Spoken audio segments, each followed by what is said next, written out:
रियाज काझी नावाच्या व्यक्तीला नागपुरात अटक केलेली आहे. एनजीओच्या आड धर्मविधी करण्यासाठी कंपल्शन केल्याचा आरोप आहे. मानकापूर पोलिसांनी सरकारने त्याला अटक केली आहे, पोलिसांनी अटक केलेली आहे आणि पोलिसांनी अटक करून अत्यंत कडक कारवाई केलेली आहे.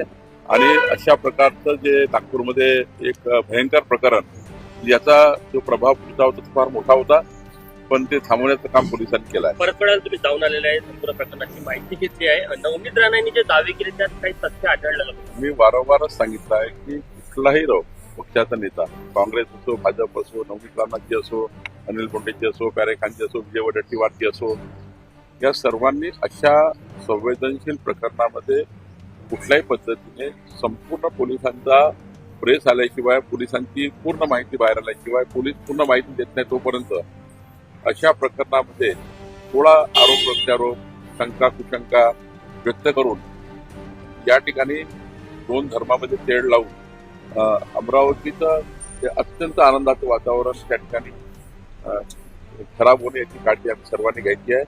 पोलिसांनी प्रेसच्या माध्यमातून सर्व वस्तुस्थिती मांडलेली आहे. जसं जसं आम्ही समोर जाऊ थांबला नाही आहे. आमच्याकडे हार्ड डिस्क आहे, 7 मोबाईल आहे, एक लॅपटॉप आहे, एक आयपॅड आहे.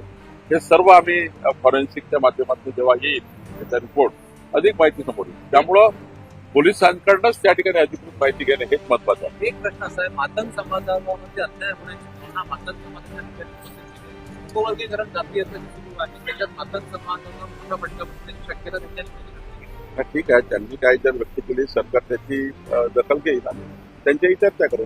Thank you sir.